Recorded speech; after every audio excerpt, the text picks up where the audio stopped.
Hello student, ये question आपके board examination जो पिछले साल हुआ था 2024 में, उसमें बहुत सारे क्वेश्चन पेपर के सेट होते हैं। उसमें से एक क्वेश्चन के पेपर के सेट में ये क्वेश्चन पूछा गया था।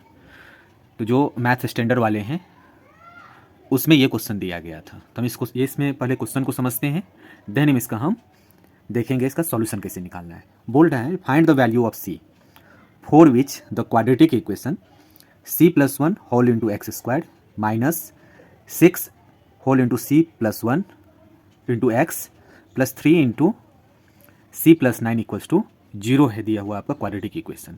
ठीक है, जहाँ पे c is not equals to -1 है। Has real and equal root आपसे पूछा जा रहा है, इसका रियल और इक्वल रूट कब होगा। अब देखो, अगर आपको याद हो क्वाड्रेटिक इक्वेशन का तो थोड़ा सा मैं एक रिकैप कर देता हूँ। जो पहले हम एक ना डी निकालते हैं, ये डी जो होता है ये आपका डिस्क्रिमिनेंट जो कि आपका b² माइनस 4ac होता है। ठीक है, अब देखो standard form of quadratic equation आपको याद होगा तो ax² plus bx plus c equals to 0 है। अब देखो ये जो x² के साथ में जो क्वाड्रेटिक इक्वेशन में सबसे बड़ा पावर होता है, ठीक है, मतलब ये पावर 2 वाला x² के साथ जो भी आपका कोफिशिएंट होगा उसको हम a बोलेंगे साइन के साथ में। जो x के साथ में जो भी आपका वैल्यू होगा उसे हम साइन के साथ में b कंसीडर करेंगे, और जिसमें x नहीं लगा रहेगा उसको हम c कंसीडर करते हैं। तो रिलेशन ये है, जब हम डिस्क्रिमिनेशन मतलब डिस्क्रिमिनेंट निकालते हैं तो d is equals to b² minus 4ac पे हम चेक करते हैं। अगर आपका d ग्रेटर देन 0 होता है तो हमें क्वाड्रेटिक इक्वेशन है तो क्वाड्रेटिक इक्वेशन में 2 रूट निकलेंगे, क्योंकि x² है तो x की 2 वैल्यू जाती है। तो ये जो 2 रूट होंगे, जैसे मान के चलो अल्फा एंड बीटा, ये दोनों रूट आपके रियल होंगे, मतलब रियल नंबर के होंगे, और ये दोनों आपस में इक्वल नहीं होंगे, मतलब अलग अलग डिस्टिंक्ट रूट होगा। अगर आपका d इज इक्वल्स टू 0 हो जा रहा है तो रूट जो होंगे वो आपके रियल होंगे और एक ही जैसे 2 रूट होंगे, मतलब alpha is equals to beta हो जाएगा। और अगर आपका d इज लेस देन 0 होता है तो इसका मतलब हमें ये समझना चाहिए जो रियल रूट नहीं है, रूट तो आएगा सॉल्यूशन इसका, लेकिन वो सॉल्यूशन आपका रियल नंबर में नहीं होगा। इसे हम हायर क्लासेस में जब आप 11वीं मतलब 11th क्लास में जाओगे तो वहाँ पे कॉम्प्लेक्स नंबर सब पढ़ोगे तो वहाँ पे आपको पता होगा। तो ये d इज लेस देन 0 का रियल रूट नहीं होता है। तो हमें जो सिलेबस में है 2 चीज़ें, एक तो ये डिस्टिंक्ट रूट वाला, एक है आपका इक्वल रूट वाला। इक्वल रूट के लिए क्या है, d इज इक्वल्स टू 0 होना चाहिए। साथ में कोई भी क्वाड्रेटिक इक्वेशन पे पहला कंडीशन ये होता है जो ये एक कभी भी आपका 0 नहीं होना चाहिए, नॉट इक्वल्स टू 0 होगा। अगर 0 ये हो गया तो x² वाला टर्म जो है ये 0 हो जाएगा, तो फिर ये क्वाड्रेटिक इक्वेशन रहेगा ही नहीं। अब इस क्वेश्चन में देखो, इसमें कंडीशन लगाया है c is not equals to 1 का। अब इस पे अगर ध्यान दें, यहाँ पे जो गिवन है यहाँ पे c बराबर -1 अगर रख लिया जाए तो ये c+1 इंटू x² की वैल्यू जो है, अब देखो ये है आपका c+1 इंटू x²। अगर आपका c की वैल्यू आपकी -1 अगर आ जाएगी तो क्या होगा, इसमें c की वैल्यू अगर -1 होती है तो ये -1 + 1 होल इंटू x², ये कैंसिल हो गया, दैट इज 0 इंटू x² बराबर 0। मतलब ये जो आपका क्वाड्रेटिक इक्वेशन का x² वाला कोफिशिएंट है वो 0 हो जाएगा। जब ही x² 0 हो जाएगा तो फिर ये क्वाड्रेटिक इक्वेशन रहेगा ही नहीं, तो a की वैल्यू 0 हो गई। ठीक है, इसलिए ये कंडीशन दिया हुआ है। अब हम इसे सॉल्व कैसे करेंगे, तो सॉल्व करने के लिए सीधा है, जो अगर इक्वल रूट चाहिए मुझे तो हम क्या करेंगे, d is equals to 0 use करेंगे।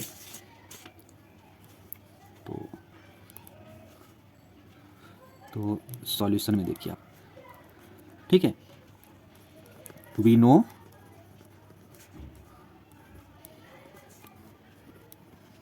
Quadratic equation ax² plus bx plus c equals to 0 has equal and real roots if d is equals to 0। पहला केस तो ये हो गया। अब इस पे ध्यान दो आप, जब भी d इज इक्वल्स टू 0 हो गया इसका मतलब क्या है, आपका d की वैल्यू कितनी होती है, b² माइनस 4ac, तो that means b² minus 4ac equals to 0। पहला केस तो ये हो गया, इसको मैं मान लेता हूँ पहला इक्वेशन 1 करके। अब देखो वी हैव, अब क्वाड्रेटिक इक्वेशन में सबसे पहले हमें a b c की वैल्यू पता होनी चाहिए। तो a की वैल्यू कितनी होगी, देखो इस पे c+1 x² के साथ में जो भी है उसको पूरे साइन के साथ लिख लेना है, तो a बराबर हो गया c+1। b कितनी है, b की वैल्यू जो x के साथ जो भी कोफिशिएंट होगा उसको साइन के साथ लिख लेना है, मतलब -6 इंटू c+1 1 हो जाएगा। और c की वैल्यू कितनी है, तो जिसमें x नहीं लगा हुआ है, तो x वाला टर्म नहीं वाला कौन सा है, तो 3 इंटू सी प्लस 9, तो इसको पूरा लिख लेना है, that is c is equal to 3 into C plus 9। ठीक है, अब हमें इसको इस वाले इक्वेशन में पुट कर देना है। दिस इंप्लाइज बी स्क्वायर, तो बी स्क्वायर मतलब -6 इंटू सी प्लस 1 का स्क्वायर। ठीक है, फिर आएगा आपका -4ac, तो 4 इंटू ए कितना है, तो c प्लस 1 है, और ये आपका c कितना है, 3 इंटू सी प्लस 9 है। ये कितना होना चाहिए, 0 होना चाहिए। ठीक है, फ्रॉम इक्वेशन 1। अब इसको सॉल्व किया जाए, ये आपका -6 का स्क्वायर, ये जब भी टर्म रहेगा तो मतलब इसका भी स्क्वायर है और इसका भी स्क्वायर है, तो that is 36 into C plus 1 का स्क्वायर।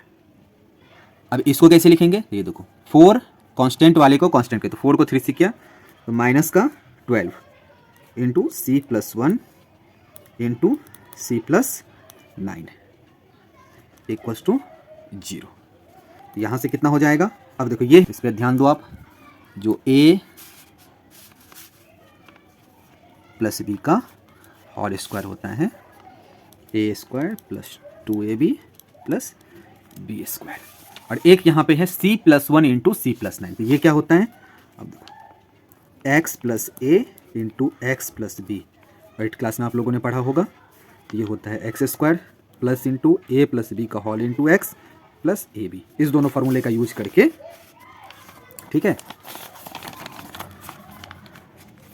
ये वाला फार्मूला ये वाले फार्मूले के साथ में इसको हम सॉल्व करते हैं, तो ये हो जाएगा 36 इंटू, अब ये a प्लस बी का होल स्क्वायर, तो a प्लस बी का होल स्क्वायर करेंगे तो ये हो जाएगा C square plus 2c plus 1। ठीक है, और ये हो जाएगा -12 इंटू ये x plus A into x plus B, तो पहला होता है एक्स स्क्वायर, तो यहाँ पे क्या है c है तो c स्क्वायर, फिर होता है a प्लस बी का होल इंटू एक्स, तो मतलब इस दोनों कोफिशिएंट को जोड़ देना है, तो a प्लस बी मतलब 10c, और इस दोनों को मल्टीप्लाई करके ए बी, तो इस दोनों को मल्टीप्लाई करेंगे तो 9 इंटू 1 इस फार्मूले के हिसाब से ए बी हो जाएगा, मतलब 9 हो जाएगा, डेट इक्वल्स टू 0। अगर कंफ्यूजन हो तो अपना जो बेसिक वाला कैलकुलेशन है उससे कर लेना आप, मतलब c प्लस 1 इंटू सी प्लस 9, इससे इसको करेंगे तो सी स्क्वायर प्लस 9c हो जाएगा, और इससे इसको और इसको इससे फाइल मेथड का यूज करके, तो ये हो जाएगा c, ये हो जाएगा 9, तो इसको सॉल्व करोगे आप तो ये हो जाएगा C square plus 10c plus 9।